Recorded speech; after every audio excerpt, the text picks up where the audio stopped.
속으로.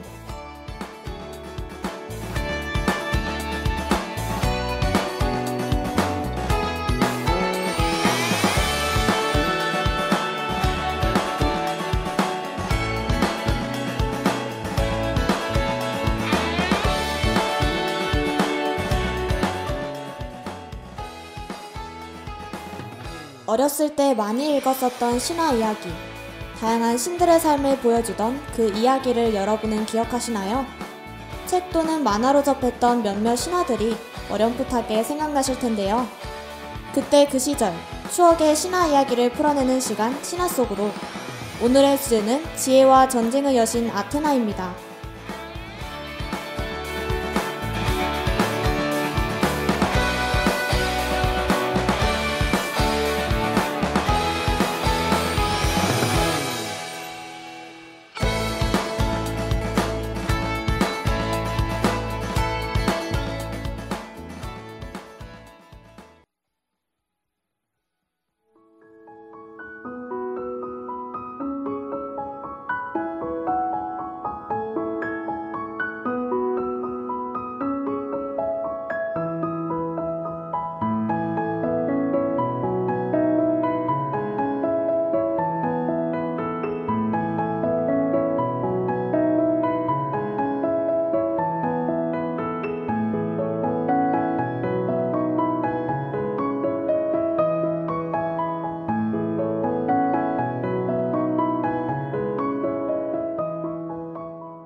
안녕하세요. 여러분께 오늘의 신화 이야기를 들려드릴 스토리텔러 제이입니다.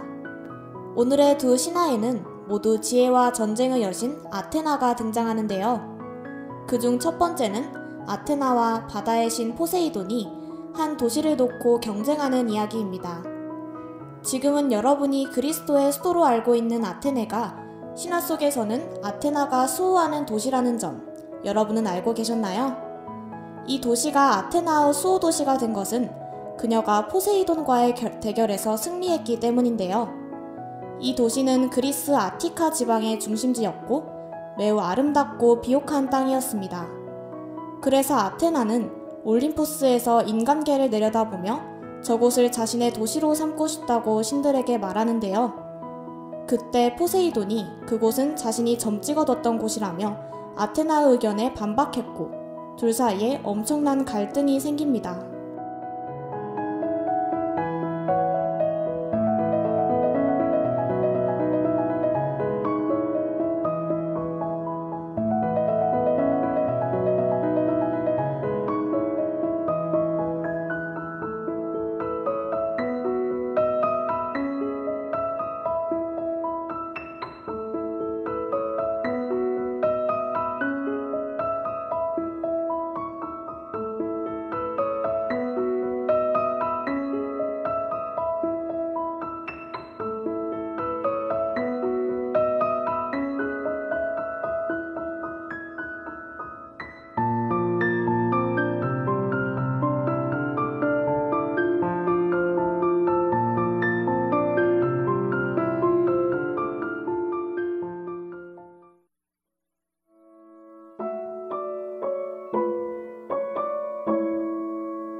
아테나와 포세이돈의 갈등이 심해지자 제우스는 중재에 나섭니다. 제우스를 포함한 다른 신들과의 회의 끝에 두 신은 각자 그 도시 시민들에게 정말 필요한 것을 선물하기로 했는데요. 시민들이 더 좋아하는 것을 선물한 신이 그 도시를 갖는 내기를 한 것입니다. 누가 시민들의 입장에서 더 효율적이고 이로운 선물을 주느냐가 관건이었죠.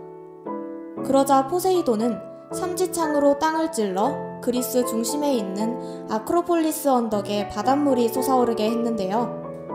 그 물로 샘을 만들어 시민들이 물을 편하게 이용할 수 있게 해주었습니다. 아테나는 도시 곳곳에 올리브 나무를 자라게 했는데요. 올리브 열매가 여러모로 쓸모가 많다는 이유에서였습니다. 먹을 수 있고 향도 좋은 것은 물론 시민들이 요리할 때에도 기름으로 만들어 사용할 수 있는 유용한 선물이었습니다.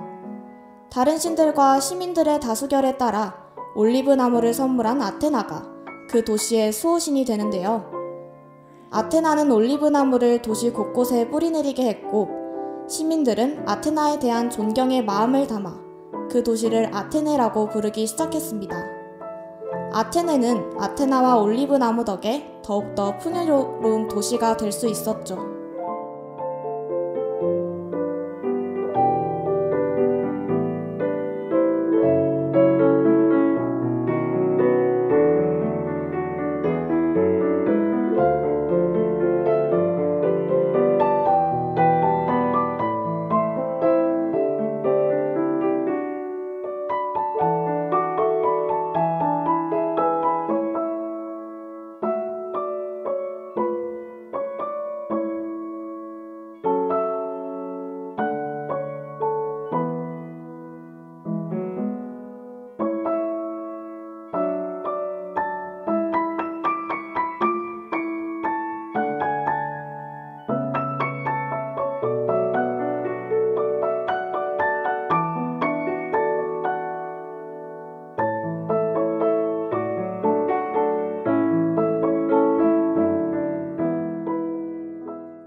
다음으로 들려드릴 두 번째 신화는 아테나가 관장하는 지혜, 전쟁, 기술, 그리고 직물, 요리, 도기 등의 수많은 것 중 직물과 관련돼 있습니다.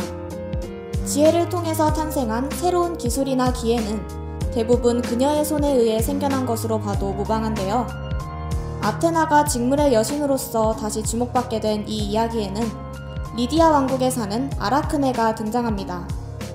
비록 초라한 집안 출신이지만 아라크네의 뛰어난 배를 짜는 솜씨는 명성이 높아 주변 숲의 요정까지도 그녀를 찾아와 그 솜씨에 감탄할 정도였다고 하는데요.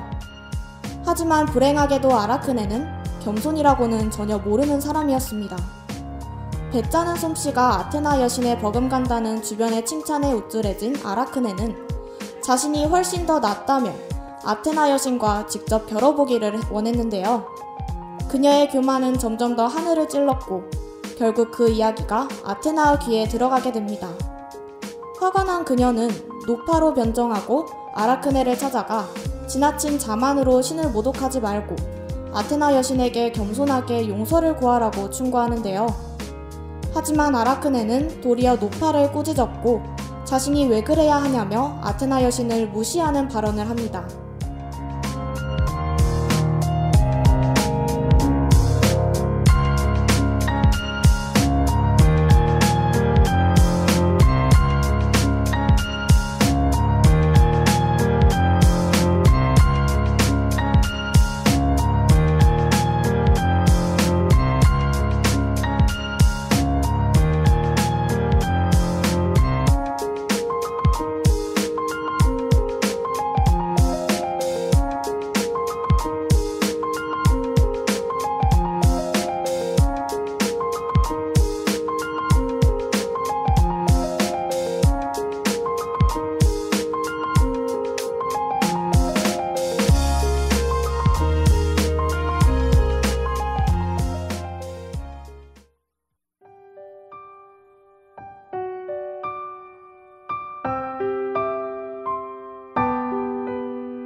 아라크네의 교만함에 분노한 아테나는 제 모습을 드러냈지만 그럼에도 아라크네의 자신만만한 태도는 여전했습니다. 결국 그녀는 인간이 신을 이길 수 있다는 자만심으로 아테나와의 배짜기 대결을 시작하는데요. 아테나는 배의 중앙에 올림포스 12신의 위엄을, 각 모서리에는 경고의 의미로 신에게 도전했던 오만한 인간들의 비참한 최후를 수놓았습니다. 반면에 아라크네는 신들의 모습을 모욕적으로 묘사했죠. 아라크네의 작품은 기술적으로 훌륭했지만 아테나는 신들을 욕되게 한 아라크네의 작품을 그만 찢어버리고 마는데요. 아라크네는 모욕감에 목을 메어 죽으려고 하지만 아테나는 그녀를 죽게 놔두지 않고 거미로 만들어 평생 몸에서 실을 뽑아 거미줄을 짜게 했다고 합니다.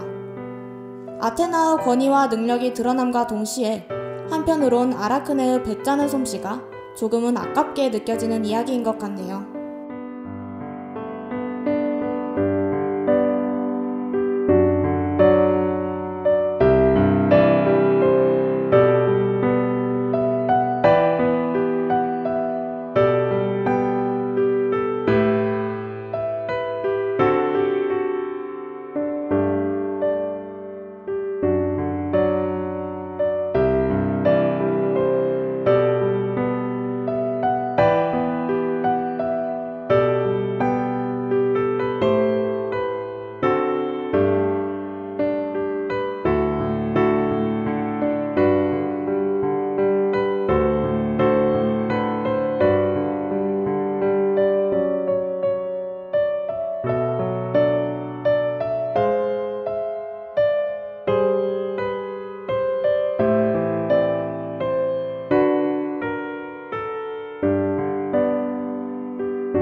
이번 신화 속으로 어떠셨나요?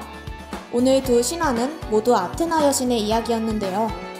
첫 번째에선 그녀의 지혜를, 두 번째에선 그녀의 권위를 다시금 느낄 수 있었던 것 같습니다.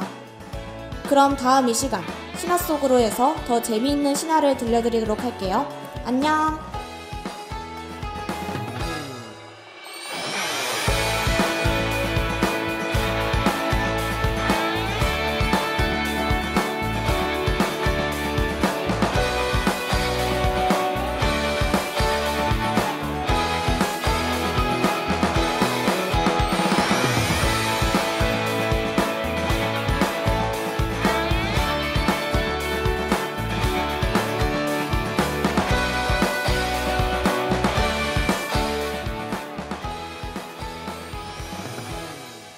신화 속으로를 마칩니다.